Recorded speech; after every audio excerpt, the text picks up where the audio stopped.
Pronto. No Instagram eu já conectei. Só você entrar lá.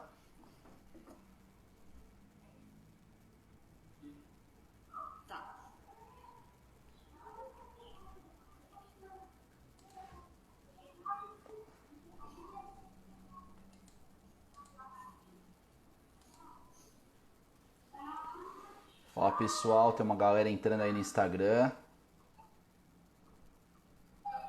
Hoje a gente vai fazer uma live aí com a Joyce, tá? A gente vai falar um pouquinho de doença inflamatória.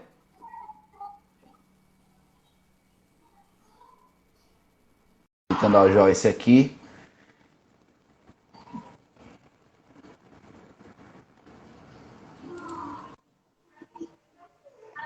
Olá! Cheguei. Show. Show. Tem um paninho ali, um paninho de lousa, vai Só continuar posicionar nível, aqui minha câmera.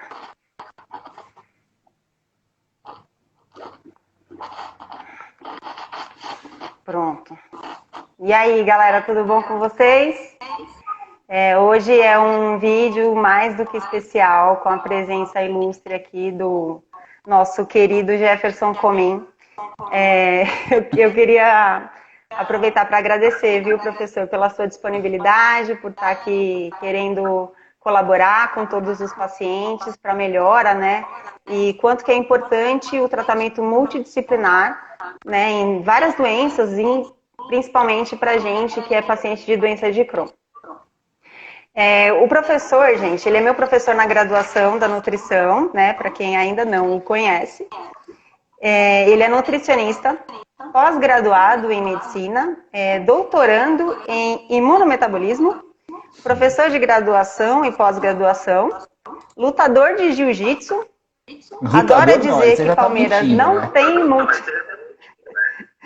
adora dizer que Palmeiras não tem mundial, e a sua frase de relevância é: nutrição é quantidade e frequência. Sempre foi, sempre vai ser. Algumas considerações sobre o que você está falando aí. Então, ó, a primeira consideração. Eu só falo a verdade. Vocês viram que eu só falo a verdade, né? Se eu falei do Palmeiras no Mundial, é só a verdade. Não estou contando nada de mentira, tá? Esse negócio eu gosto de falar para todos os alunos, quanto quantidade, frequência, alunos, pacientes e tudo, é porque eu acho que todos os alimentos eles cabem dentro de uma dieta saudável. A gente só tem que considerar quantidade e frequência. Aquela velha história, o cara fala: ah, eu nunca bebo, mas quando eu bebo, rapaz, é como alcoólico. Ou então o cara que fala: putz, eu não sou de beber muito, mas eu bebo um pouquinho todo dia. Então você tem quantidade e frequência, eu acho extremamente relevante. E aí é claro que isso aí também é um assunto que a gente, é um tipo de metodologia de filosofia que a gente pode aplicar também para as doenças inflamatórias intestinais, tá? Que é o que a gente vai discorrer hoje. Ah, e aliás, desculpa, esqueci de falar, né? Muito obrigado por ter me convidado. Eu gosto de conversar muito com os meus alunos e daqui a algum tempo a Joyce vai deixar de ser aluna, vai ser colega de profissão. Gosto muito de conversar sobre nutrição. Quem gosta de falar de nutrição, a gente não está nem trabalhando, né? Porque a gente está fazendo o que a gente gosta. Então, muito obrigado pelo convite, muito obrigado mesmo, tá? A Joyce, só para as pessoas entenderem, a Joyce falou para eu colocar um fone aqui por conta do áudio.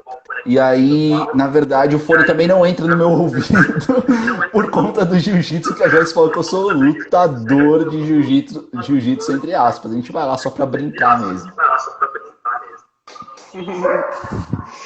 Então, gente, esse mês de maio é o Maio Roxo, que é um mês de conscientização das doenças inflamatórias intestinais. Dia 19 de maio foi o Dia Internacional dessa conscientização, onde foi iluminado vários monumentos no nosso país e internacionalmente, para deixar as pessoas, né, mostrar um pouquinho, ganhar um pouco de espaço. Todas essas doenças, que não é só, né, o Crohn, né? Eu sou paciente de doença de Crohn desde 1997, então eu recebi esse diagnóstico com 13 anos. E eu tenho uma história, assim, né, bem grande, né, da doença, de vários tratamentos, e como que o tratamento multidisciplinar foi, assim, um divisor de águas, né? E eu quero deixar isso para todo mundo, né, que curte aí o tema, que para quem é do canal também, né, que eu tenho o canal no YouTube, para a galera do Instagram, que a gente está fazendo transmissão simultânea, né? Esse canal é o maior canal, né, de doenças inflamatórias intestinais do Brasil. E dentre a população, que é uma população pequena, né, pelo menos estatisticamente, o nosso número é grande, né? Então, a gente tem assim uma visibilidade boa e eu fico muito feliz de poder compartilhar todo esse conhecimento e dicas, né, que são tão importantes para quem faz esse tipo de tratamento. Professor, eu queria que você falasse para a gente sobre o que é, né, exatamente assim, as doenças inflamatórias intestinais e quais são, né? Que às vezes a gente só fica falando do Crohn, mas Você tem tá me várias, ouvindo? né? Ah, tá. Tinha travado aqui.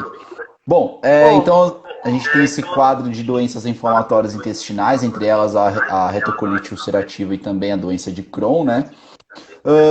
No caso da doença de Crohn, ela pode acometer ali diferentes porções do nosso trato gastrointestinal e basicamente seriam doenças autoimunes, que é uma doença autoimune. É o seu próprio sistema imune atuando contra o seu próprio organismo, tá?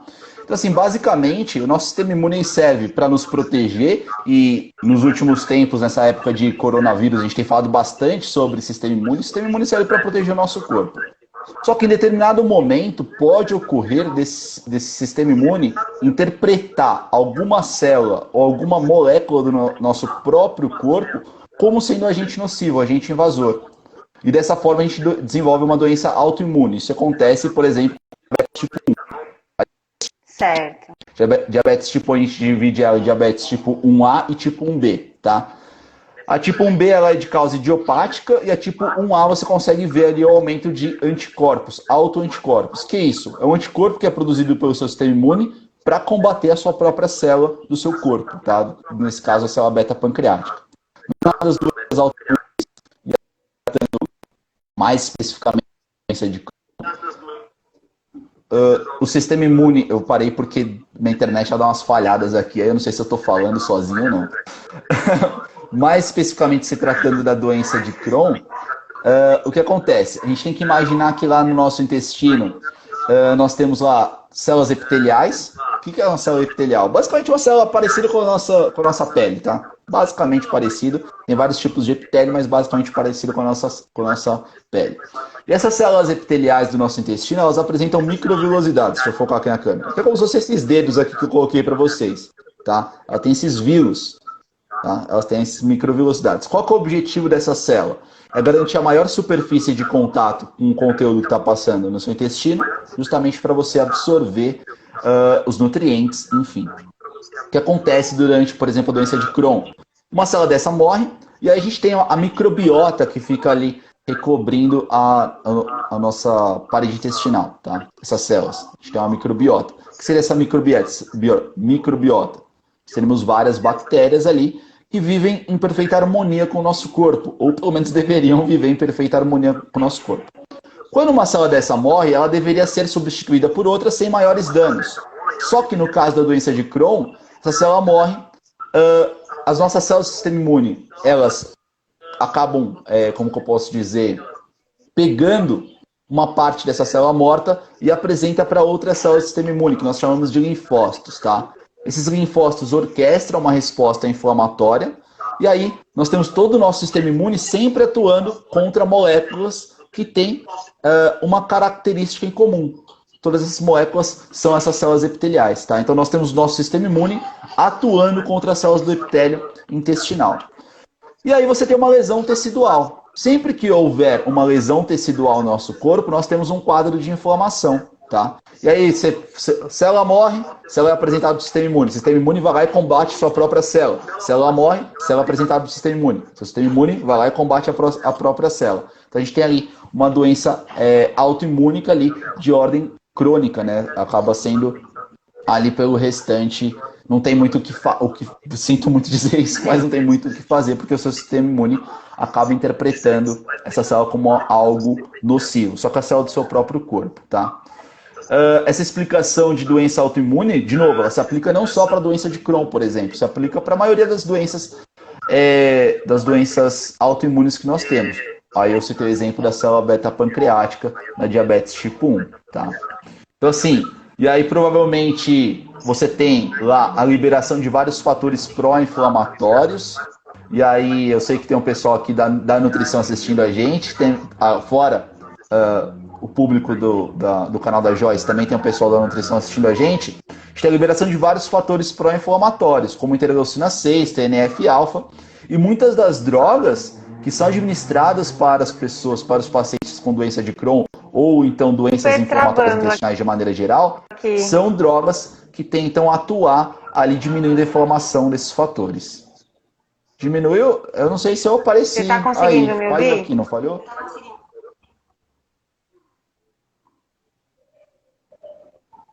Eu desapareci e reapareci.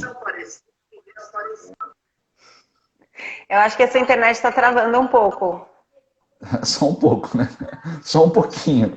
É só um pouco. Não, mas tá tudo bem, porque tá todo mundo usando a internet, não é mesmo? Afinal é sábado, todo mundo em casa. Muito obrigado pelo eufemismo, inclusive. Só um pouquinho tá travando. É. Bom, então é isso. As doenças autoinflamatórias, o próprio sistema imune combatendo células que ele não deveria combater, tá? Uma coisa importante, eu falei inclusive com a Joyce, mandei uma foto para ela. Eu estava estudando um artigo científico essa semana, que a gente vem munido, né? A gente precisa dar uma estudada, tá? A gente estava estudando um artigo científico essa semana, e ele ressalta que... Oi. A gente encerra a transmissão, porque a gente está fazendo duas, né? Então eu acho que está sendo muito pesado para a internet aqui. Ou aí, no caso. Vamos fazer só pelo Instagram, que é onde tem mais pessoas concentradas. Eu acho que é aqui. E aí depois eu juro.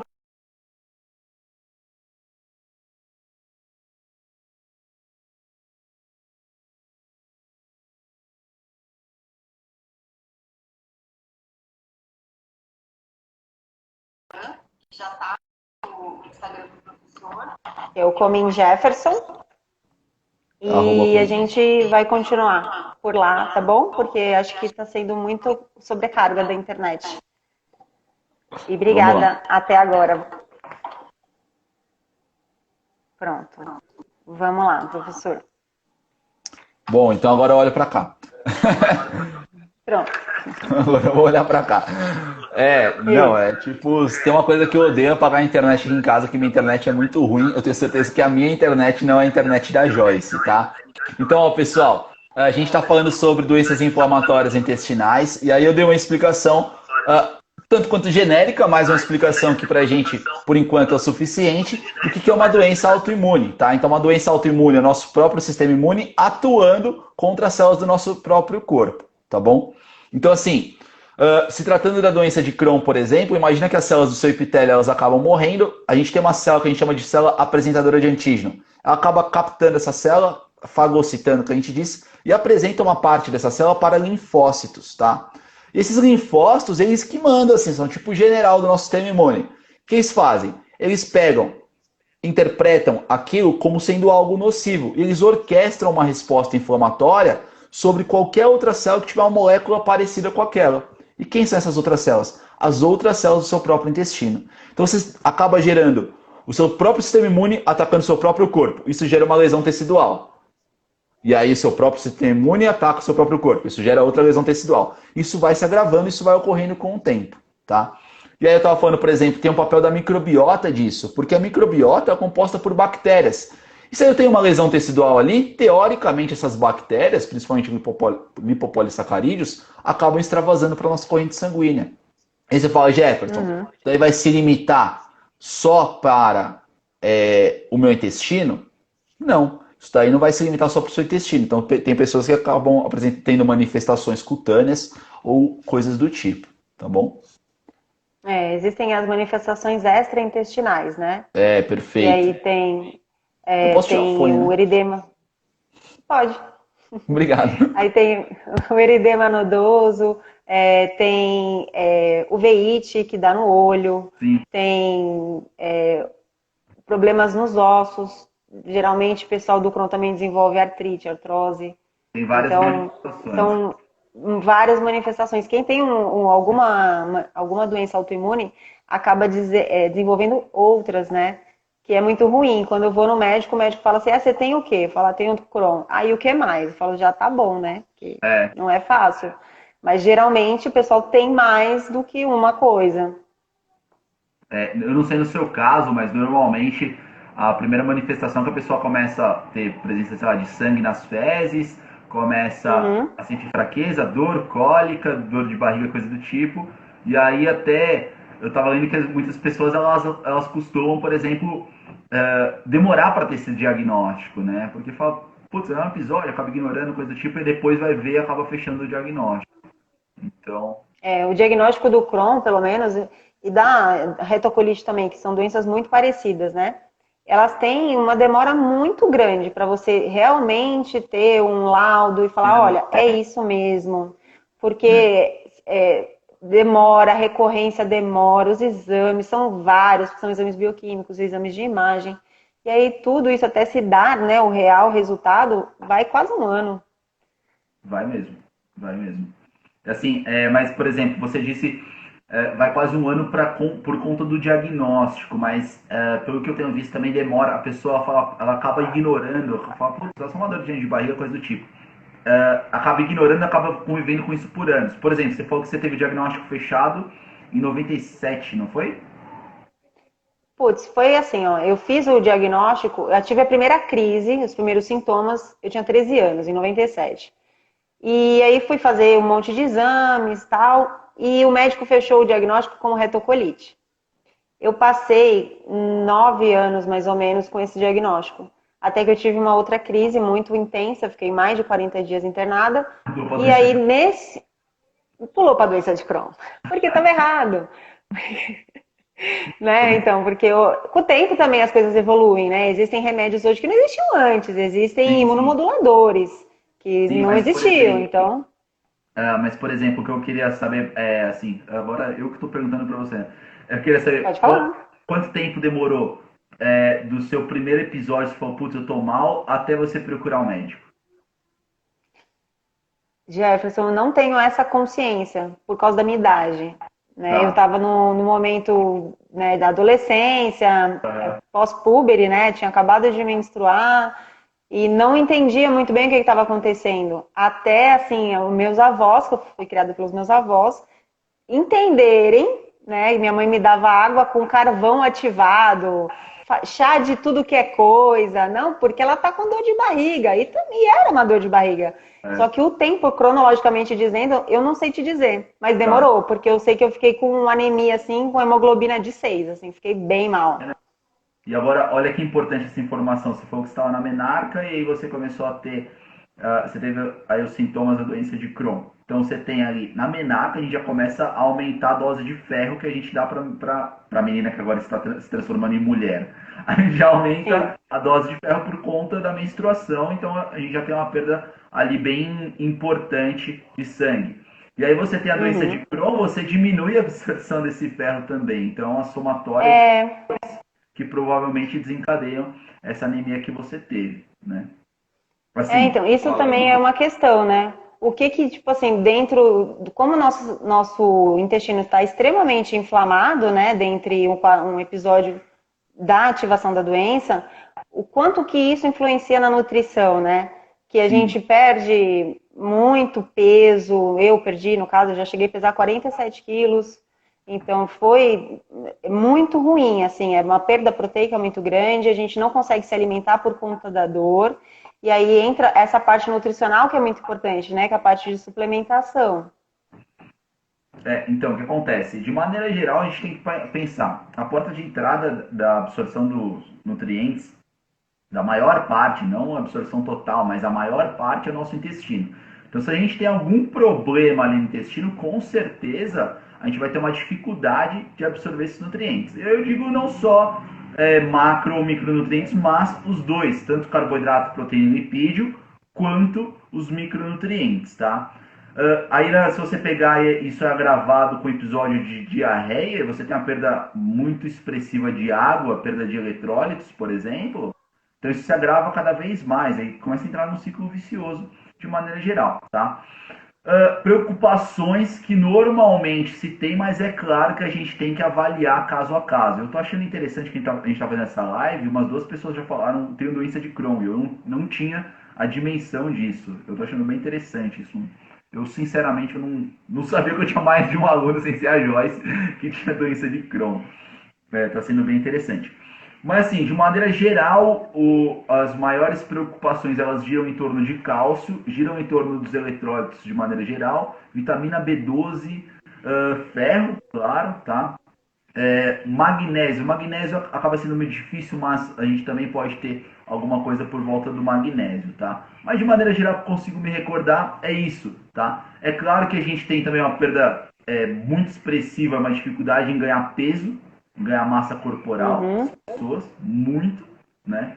Quem se você ficou pesando 47 quilos. Eu acho que eu nasci com 47 quilos. Nossa, fiquei muito mal. Pouquíssimo. Mas assim, tem alguns nutrientes que a gente começa a olhar com outro olhar e fala, putz, provavelmente esse paciente vai ter carência nutricional desse micronutriente. Mas é muito importante a gente avaliar caso a caso, tá? Porque, por exemplo... Isso que eu ia perguntar. Todas as vezes a gente tem que fazer suplementação? Ou através da alimentação a gente consegue bater as necessidades? A boa e velha nutrição diz que não. A nutrição prática pode ser que ela exija uma suplementação. Pode ser que, tá? De novo, avaliar caso a caso. Por isso que eu ressalto, por exemplo, a importância do nutricionista em pedir exame bioquímico. Porque, tipo assim, como você vai saber? Só por recordatório alimentar, diário alimentar, isso é muito incipiente, é muito subjetivo. Sim. Então, assim, o ideal é pedir exame bioquímico. O grande problema do exercício da profissão, o grande empecilho da nutrição, é que a gente pode pedir exame bioquímico, só que o convênio médico ele pode não aceitar, tá? Ele pode não aceitar. Teoricamente, você tem um médico que avalia se de fato é necessário aquele pedido de exame, e aí ele pode falar que sim ou que não. É claro que a gente sabe que pode ter conflito de interesse ou não. E aí dos meus alunos que estão assistindo, colegas da Joyce, meus colegas, eu puxo a orelha. Por que que a gente tem esse pouco poder de pedir exame bioquímico? Porque a maioria dos nutricionistas não sabe interpretar. Essa é a grande verdade.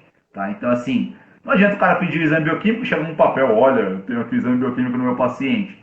Só que, tipo, você fala, tá com ferro, passou na média. Tipo, isso daí também não vale a pena. A gente tem que saber interpretar esse exame bioquímico. O exame bioquímico é uma grande ferramenta para o profissional para cuidar, para acompanhar esse tipo de paciente. Todos os tipos de paciente, mas como a gente está falando desse tipo de paciente hoje, é fundamental. Tá? O que eu faço no meu... O que eu costumo fazer? Eu faço pedido de exame bioquímico, eu sigo o que o CFN pede, de colocar ali embaixo uma justificativa do que você está pedindo, e aí tenta. Ou então você pede para um colega médico, você pede para o seu paciente passar com algum colega que seja médico, um clínico geral, alguma coisa do tipo, que ele consegue pedir isso de uma maneira mais fácil. Tá? Mas é fundamental. Entendi.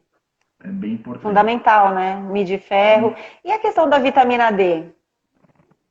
Porque hoje a vitamina D se fala demais, né? Em vitamina D. Não, legal que a vitamina D a gente vive num país tropical. O que eu quero dizer?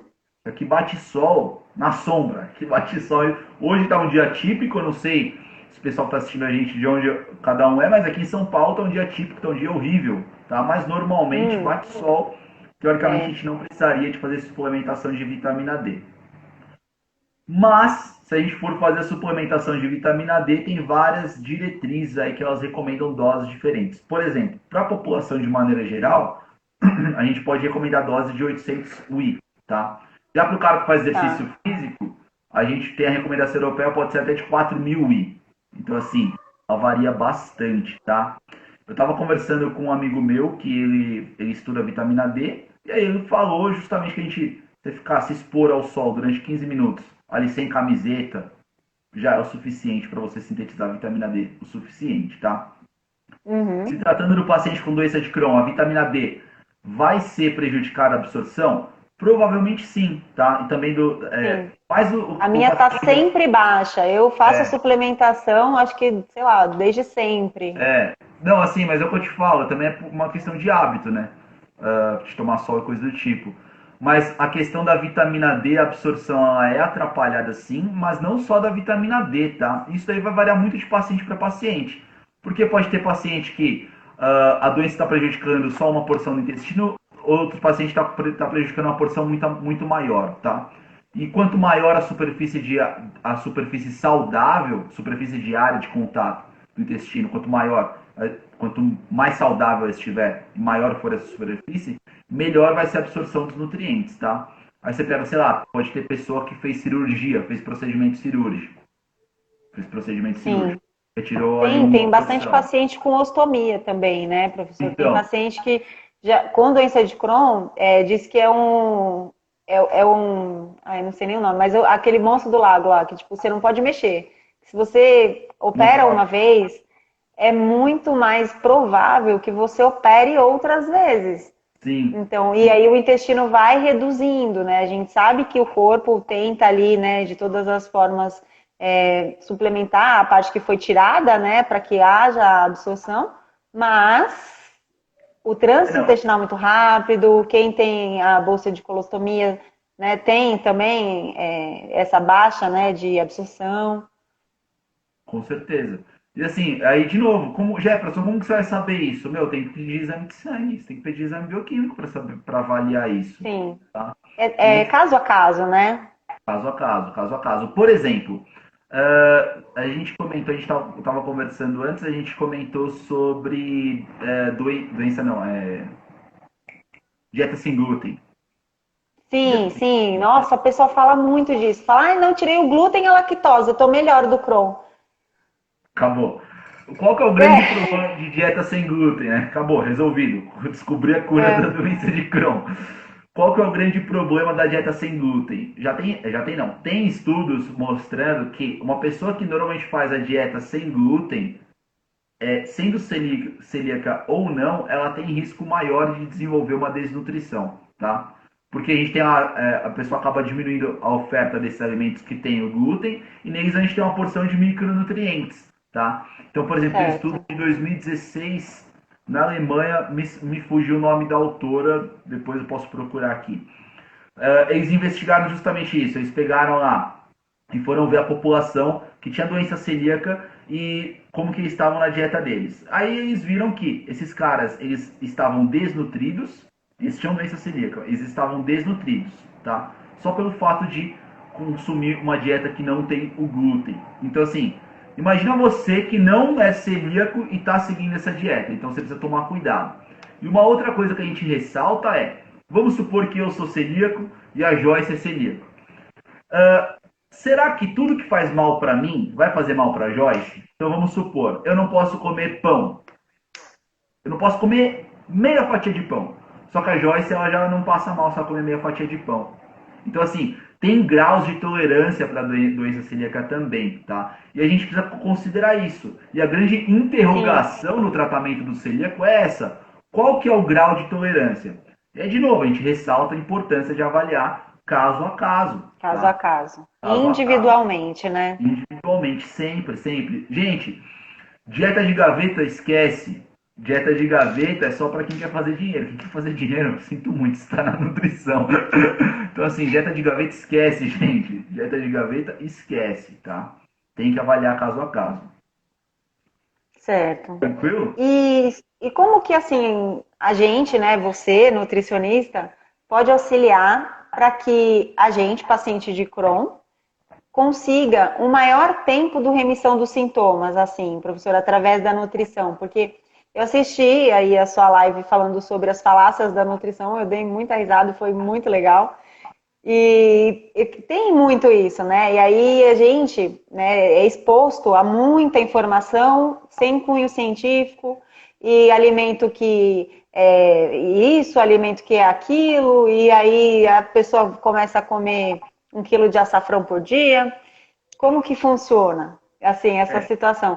Até o que é e o que não é benéfico para a gente, né, para melhorar a saúde do intestino, diminuir a permeabilidade, né, que é tão preciosa, e conseguir, né, manter, vamos dizer assim, o quadro remissão. Então, na verdade, assim, o paciente com doença de Crohn, o paciente que não tem doença de Crohn, por exemplo, normalmente a gente faz ali uma orientação como eu posso dizer, uma orientação com fibras insolúveis, coisas do tipo, a gente precisa tomar cuidado com o paciente que tem esse tipo, que tem doença de Crohn, tá?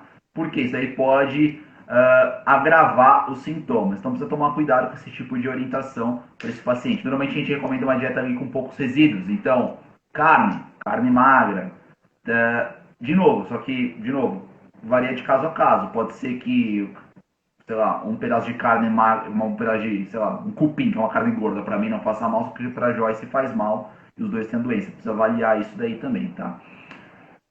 A questão dos carboidratos, então, normalmente a gente também, o paciente que não tem doença de Crohn, manda bala nos carboidratos fibras insolúveis, coisas do tipo. Já para o cara que tem doença de Crohn, precisa tomar cuidado para não desenvolver uma crise nessa pessoa, tá? Eu não sei se você já ouviu falar de Food Maps. Já. As Food Maps. Já. Você segue Sim. ou não? Não, eu particularmente não. Eu tô há 5 anos, Jefferson, em remissão assim dos sintomas. Por isso que eu fiz o canal, para falar para as pessoas que é possível. Se eu conseguir, outras pessoas conseguem, né? Você é melhor do que eu falar isso. Você é muito melhor do que eu para falar isso. Então, e aí eu não faço nenhuma dieta específica, eu particularmente, mas eu conheço pessoas que não podem comer inulina, algum alimento que tenha, não pode comer algum outro dos food maps, ou não, né? Ou dos FOS mesmo, sei lá, dependendo do carboidrato, faz mal. Ou tem gente que não come carne vermelha, porque a carne vermelha tem todo o processo da digestão, a gente já sabe, né, que é mais dificultoso. Mas tem também o que a gente ouve falar também, né? Que produz muito radicais livres. E que isso não seria bom. Qual a sua opinião aí? Na verdade, o fato de a gente estar respirando agora produz radical livre.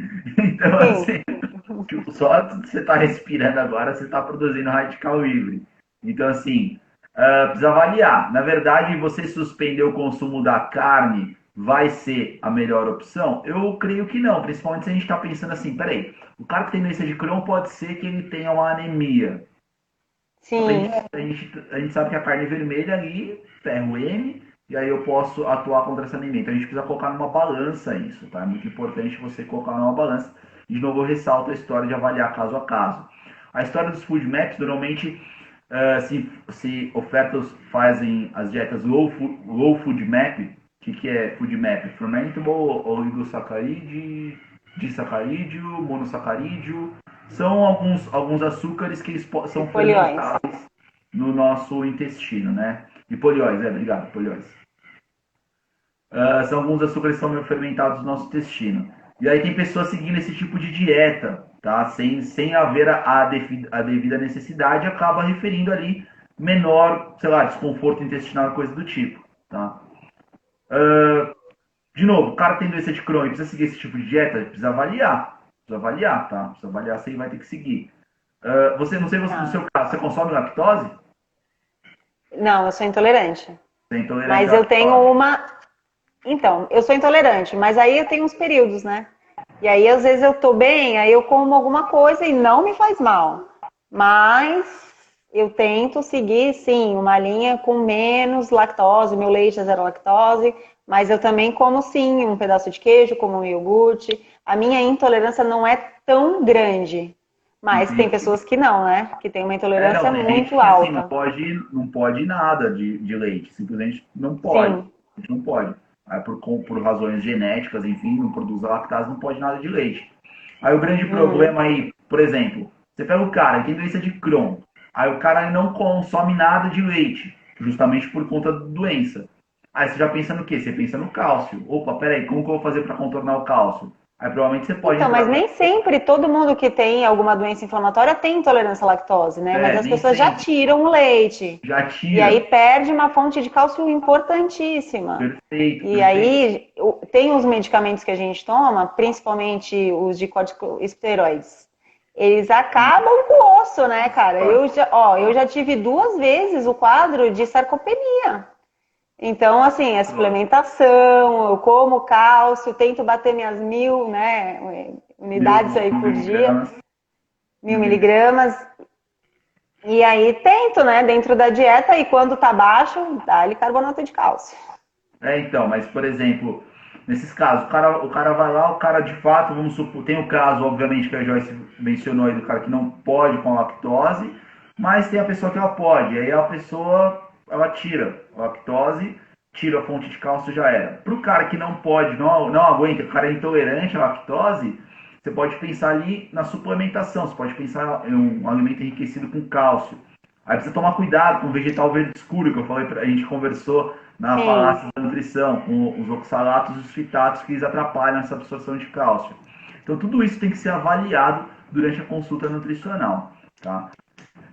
Aí você fala, putz, o cara, o cálcio dele tá diminuído. Aí entra a questão da vitamina D, que a Joyce acabou de perguntar. E a vitamina D? A gente sabe que a vitamina D, o metabolismo dela está diretamente relacionado com o metabolismo do cálcio. E aí você pode desenvolver a tal da sarcopenia. Então veja, é uma coisa que pode atrair a outra. Se você não avaliar caso a caso, você não vai conseguir conduzir esse seu paciente, tá? E você não vai saber o que está acontecendo com ele.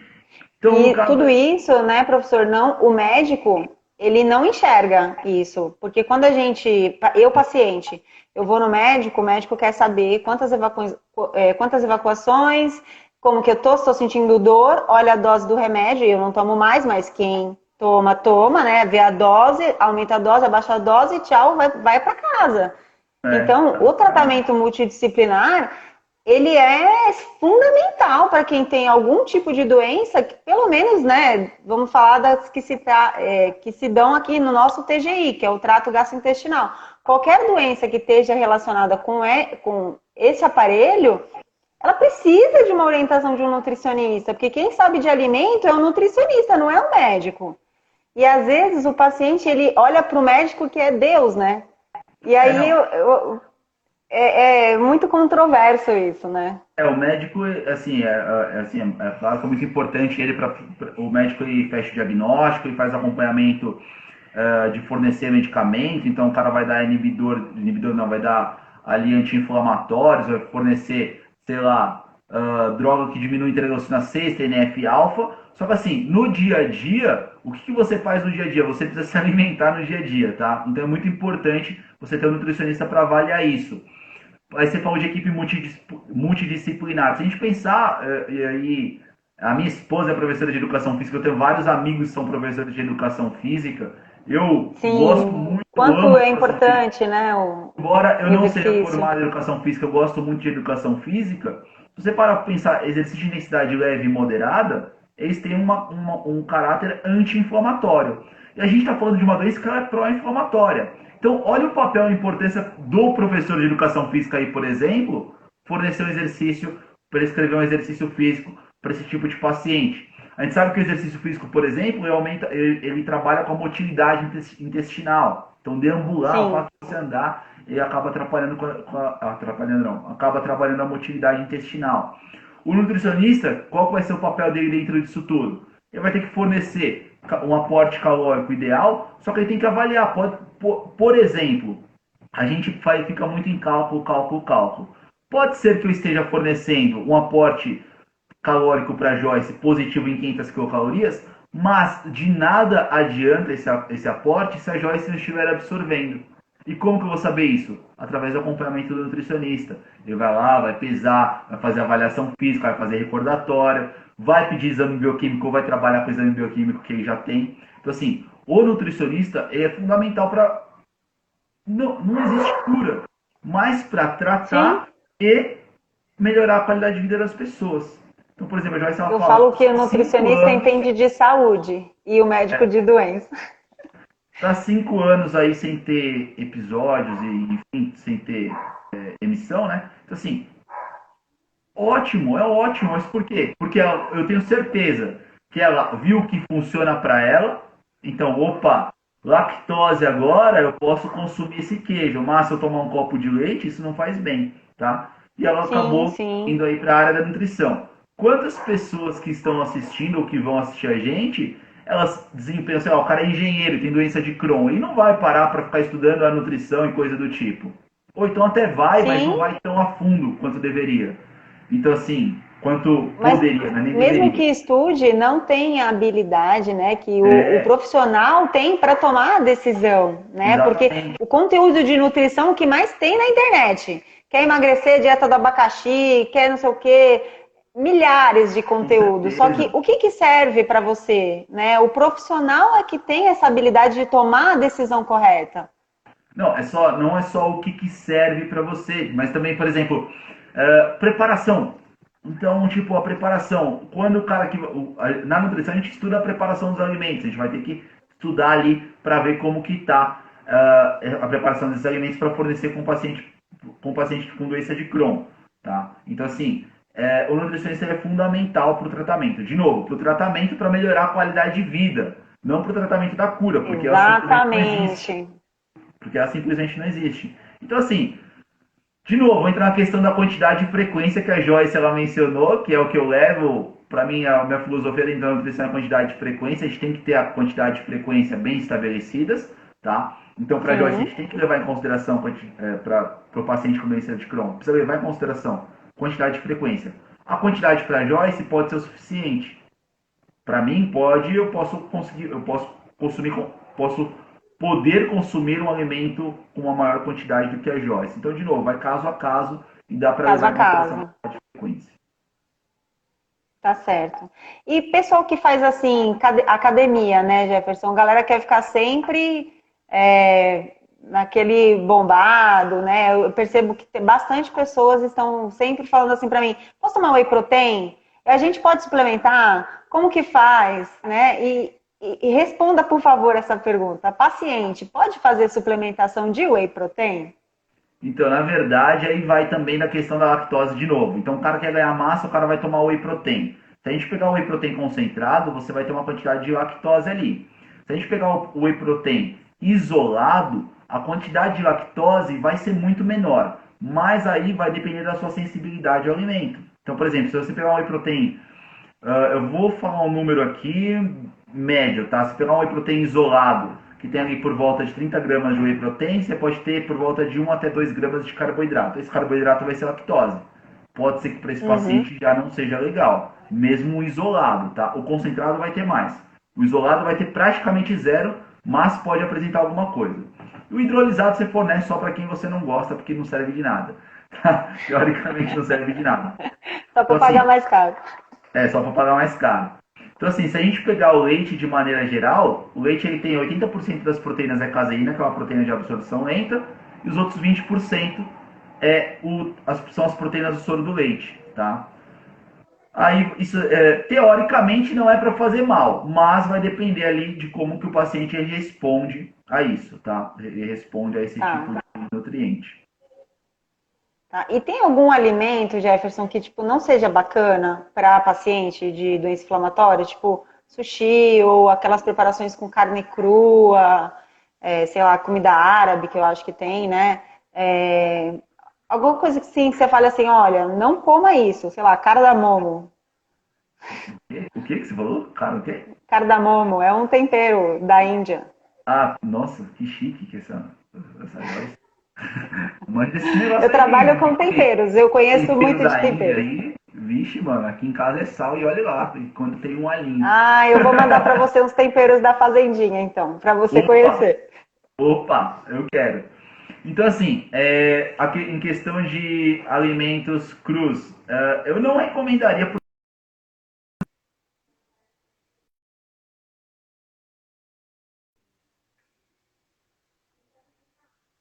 debilitar no paciente que pode estar um pouco mais exposto. Então, assim, eu procuraria evitar, tá? Eu não sei como que Tá. você, qual que é a sua experiência dentro disso, mas eu procuraria evitar justamente por conta de diminuir essa exposição do paciente. Se a gente parar para pensar, mesmo esse alimento cru, sem ter a cocção devida, Uhum. teoricamente a gente tem ali. Quantidade de micro-organismos, né? Exatamente. E a gente vai ter uma quantidade de micro-organismos, a gente não sabe como que o seu tecido vai responder. Então, assim, eu, sinceramente, eu sou receoso quanto a minha posição, a minha postura, né? Seria receoso. Tá. E a suplementação? Esse é o tema do meu TCC, inclusive Jefferson, né? Só para deixar aí falar. Probiótico e prebiótico na doença de Crohn. A gente sempre não, mas na maioria das vezes, quando vai no médico, tá com diarreia, o médico vai lá e suplementa um probiótico. O que você O tem médico visto? vai lá e passa um Repoflor.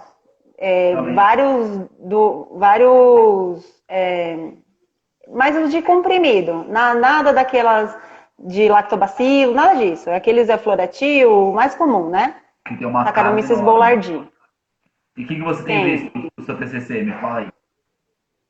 Nossa, tenho lido tanta coisa boa, meu Deus, é muito desafiador, né, fazer um TCC, mas é muito enriquecedor, porque Não, eu tô com esse canal já tem 3 anos, eu tenho o Crohn já tem mais de 20 anos na minha vida, e eu não sabia de coisas que eu estou lendo, né, então é maravilhoso, né, estudar é muito bom, eu adoro. não, mas E assim, o que estudei você muito, tem várias visto cepas eu estudei. sobre os probióticos, prebióticos e simbióticos, o que você tem visto na doença de Crohn? Olha, eu vi bastante sobre a utilização dos prebióticos mais. Prebióticos têm menos estudos, mas os probióticos, né, várias cepas diferentes de lactobacilos, de Saccharomyces e até da E. coli, uma especificação delas que não é enterohemorrágica, né, que não é ruim. E o uso delas concomitante com os medicamentos aumentam o tempo de remissão dos sintomas. Mas elas sozinhas, não. Não surtem efeito, não surtem efeito. Não surtem efeito. Não surte efeito. Na verdade, quando você fornece probiótico, prebiótico, ou então o conjunto dos dois, né, os simbióticos, você tenta repor aquela. Lembra que eu falei para você, eu falei para quem está assistindo aí, que a gente tem lá a lesão no tecido, aí a nossa célula do sistema imune acaba agredindo mais o tecido e coisa do tipo. Em cima desse tecido ali, colonizando esse tecido, nós temos ali essas bactérias, tá? É fundamental a gente estabelecer ali uma simbiose com essas bactérias, ou seja, elas se beneficiam da gente de estar ali e a gente se beneficia delas, tá? Isso aí é fundamental. E a gente tem grupos populacionais, vários grupos populacionais dessas bactérias. E elas acabam controlando as bactérias ali que podem causar algum tipo de doença, as bactérias, as malvadas da história, tá? Quando você pega o paciente que tem doença de Crohn, que tem doenças inflamatórias, com certeza essa microbiota ela é comprometida. E aí você tem o comprometimento dessa microbiota e essas bactérias malvadas, elas acabam ali, elas podem acabar se sobressaindo e acabar agravando ainda mais ali a inflamação daquela região, daquele tecido. Então, quando a gente pensa em fornecer aí suplementação de probiótico e prebiótico é justamente para controlar essas populações de bactérias. De novo, assim, você está sem tomar medicamento hoje, né? Tô, totalmente. Então, eu acho, assim, eu não tenho doença de Crohn, eu não tenho doença de Crohn, mas assim, eu acho bem difícil alcançar, assim, um nível populacional de que a maioria das pessoas elas parem de tomar o medicamento. E aí provavelmente deve ter sido isso que você viu. Do medicamento junto com o probiótico. Foi Sim, probiótico? sim. Probiótico. Os dois, na verdade. O meu estudo é dos dois. Mas é Porque, muito recorrente isso, professor, dentro do ambulatório, do médico, né? Onde eu faço tratamento.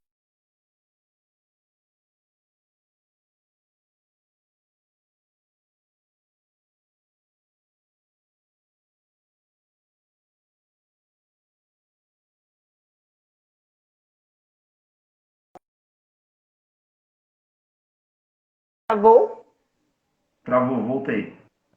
Voltou? Você me Voltei. ouviu? Você estava falando do ambulatório, do médico. Isso. Eles têm muito receio de deixar o paciente sem remédio, porque eles acham que a doença vai voltar com muita força e que aí eles não vão conseguir controlar. Então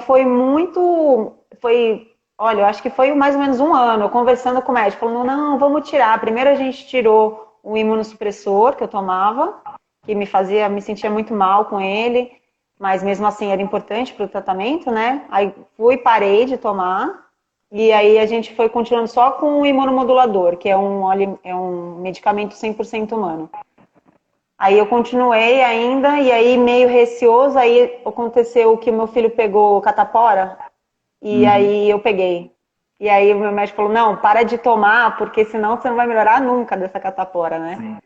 E o sistema imunológico acaba ficando bem ruim, né? Bastante. Então, e aí com esse aval do médico, eu voltei lá e falei, ó, tô melhor e tô querendo ficar sem remédio, vamos tentar. E aí os médicos meio receosos falaram assim, tá bom, vamos tentar, mas se você sentir a primeira coisa, você volta aqui. E aí isso já se passaram 5 anos. Mas o meu caso, ele é raro, na verdade, né? O professor, lá, o doutor Orlando, que me acompanha, ele sempre tá sempre junto, sempre perguntando, e aí, como que tá? Vamos ver, né? Vamos acompanhar. Mas Então, um acompanhamento muito próximo, né? Vamos dizer assim.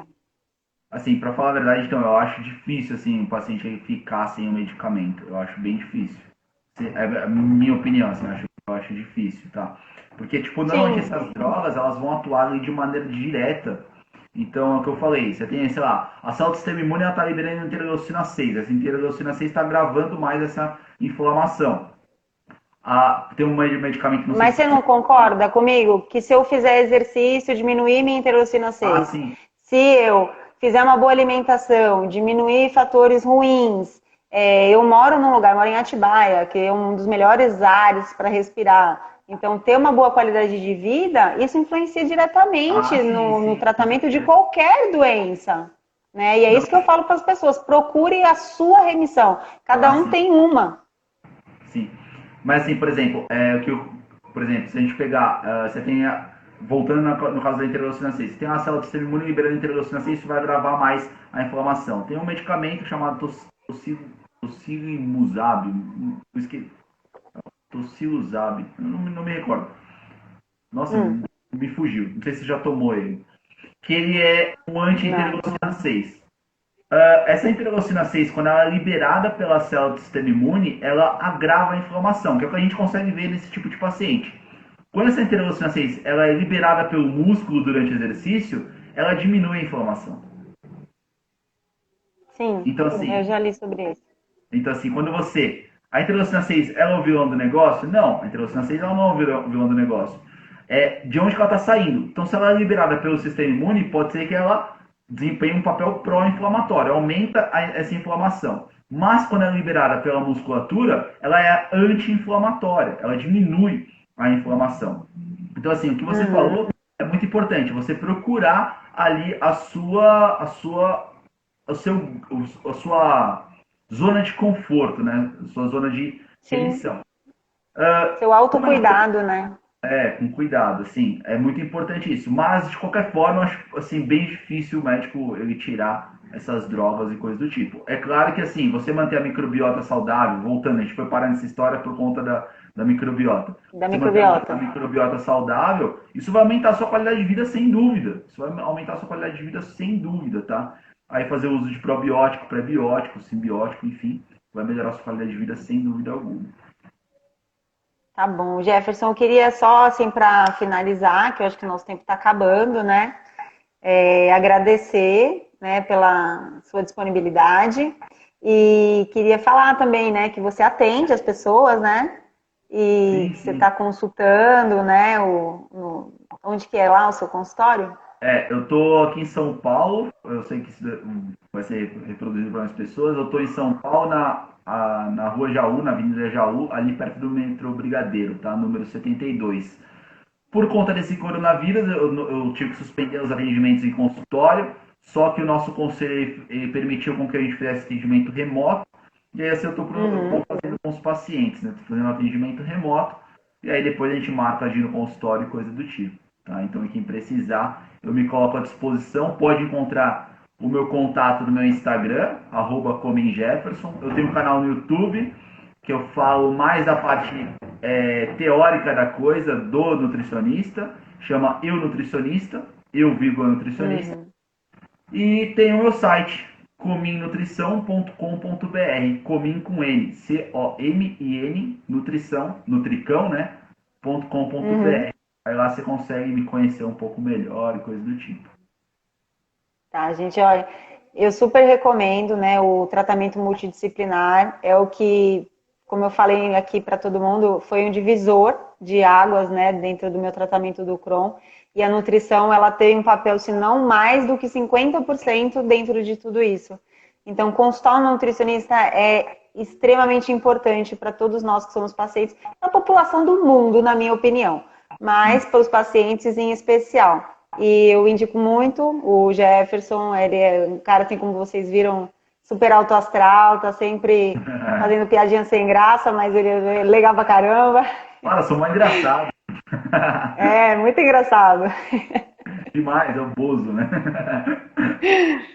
Enfim, e recomendo aí, tá? Quem estiver procurando, consulte com ele e vão aí, porque é possível ter uma boa qualidade de vida, mesmo sem a cura, mas encontrar sim a remissão dos sintomas e ter uma vida plena, ter filhos, ter marido, ter profissão e ser feliz. Quantidade e frequência sempre, tá? E aí com o Quantidade e frequência. paciente com doença de Crohn vai ser a mesma coisa, tá? Quantidade e frequência sempre. Então tá bom, Beleza? gente. Obrigada, viu, Jefferson? Forte abraço aí nessa pandemia. Eu que agradeço. Força para todos. Para você também, para sua família. Espero que todos estejam bem, fiquem e continuem bem. E parabéns Tá bom. pelo seu trabalho, tá? Parabéns mesmo. Eu acho muito importante levar informação para as pessoas. Eu sei que o YouTube não dá dinheiro, que você faz isso por Pois amor. é. Parabéns. Por amor. Parabéns mesmo.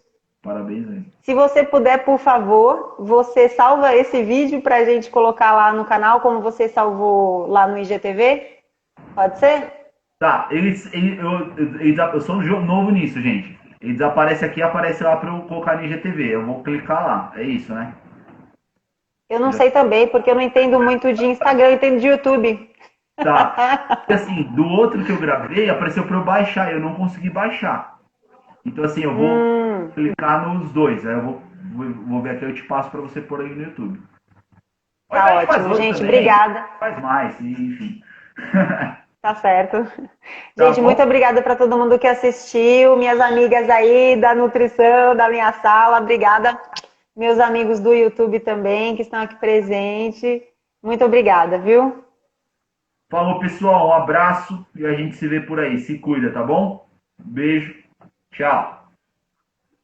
Tchau, tchau.